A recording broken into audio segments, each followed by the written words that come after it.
Good morning बच्चों।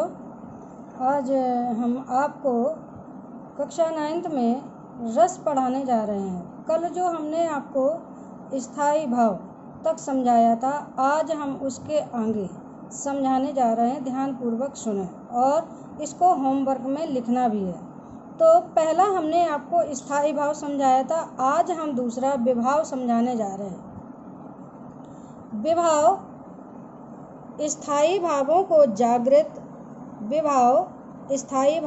जागृत और उद्दीपित करने वाले उपकरण कह लो या कारण को ही हम विभाव कहते हैं। विभाव आश्रय के मन में भावों को जागृत मानी क्या होता है, उत्पन्न कर देते हैं। आश्रय कौन होता है?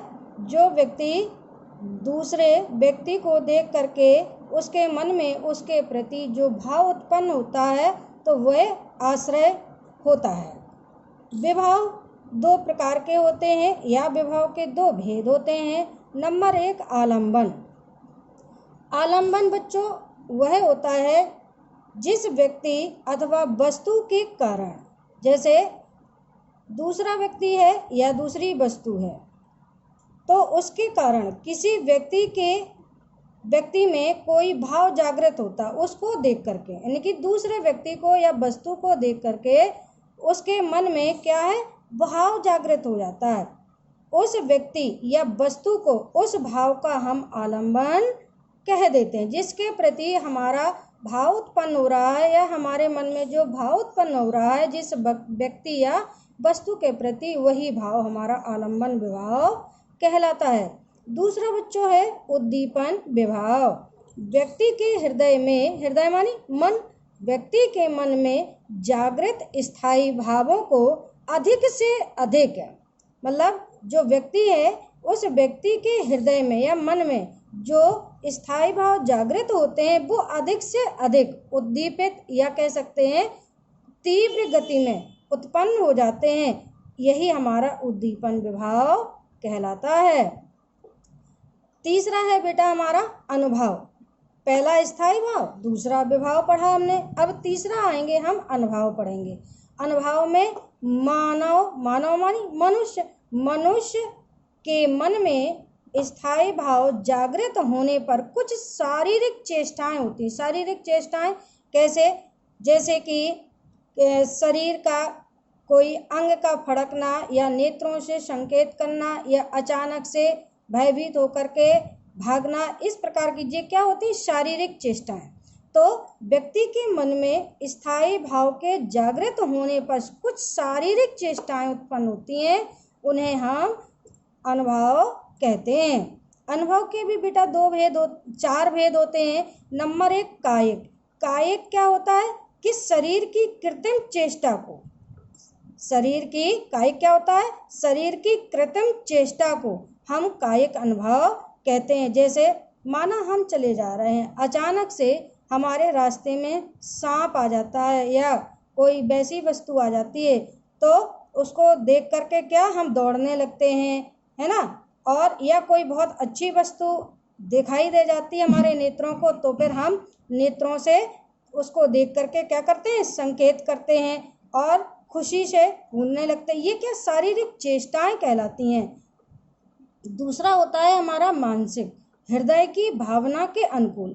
हमारे जो मन में भावना उठ रही है या विचार या भाव हमारे मन में जो उत्पन्न हो रहा है, वो हर्ष विषाद, यानी हर्ष मानी प्रसन्नता का भाव है या दुख का भाव है, आनंद का भाव है या मन में हमारे तनाव है। इस प्रकार के अगर हमारे मन में जो भाव उत्पन्न होते हैं, वही हमारे मानसिक अनुभव कहलाते हैं।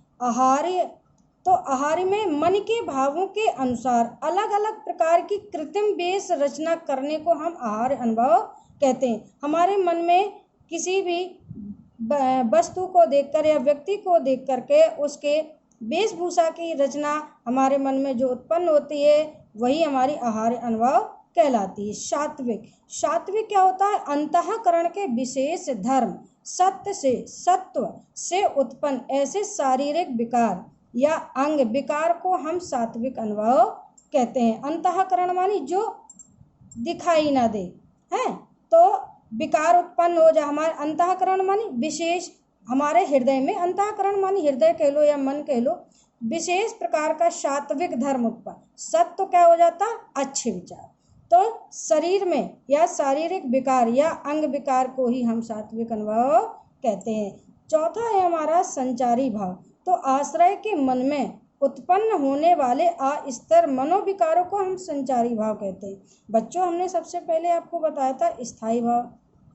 स्थायी भाव क्या होते हैं, जो हमेशा बने रहते हैं, लेकिन कुछ समय बाद हो सकता है कि हम भूल जाएं, लेकिन वैसे ही जब हमारे सामने कोई घटना घटती है तो वही विचार हमारे दोबारा से या पुनः जागृत हो जाते हैं। ऐसे भावों को हम स्थायी भाव कह देते हैं। लेकिन संचारी भाव क्या होते हैं, ये आश्रय के मन में, यानी कि ये व्यक्ति के मन में उत्पन्न होने वाले अस्थायी विचार हैं, थोड़ी थोड़ी देर पे ही विचार बदलते रहते हैं। ये कैसे होते हैं विचार, ये पानी के बुलबुलों की तरह होते हैं, बनते हैं और बिगड़ते हैं। माना हमने आपको एक उदाहरण स्वरूप दे दें कि हमने आपसे कहा भाई एग्ज़ाम आ रहा है, आप तैयारी करें, तो आपके मन ने क्या कहा कि चलो अभी तो 10 तारीख से हैं या 5 तारीख से हैं, अभी तो टाइम है, समय है, तो कल पढ़ लेंगे। इस प्रकार कल कल करते हुए मन के जो विचार हैं कैसे बनते हैं और बिगड़ते हैं, इस प्रकार से आप पढ़ने में मन नहीं लगा पाएंगे तो क्या हो जाएगा, फिर निश्चित तौर में आपको हानि होगी। तो ये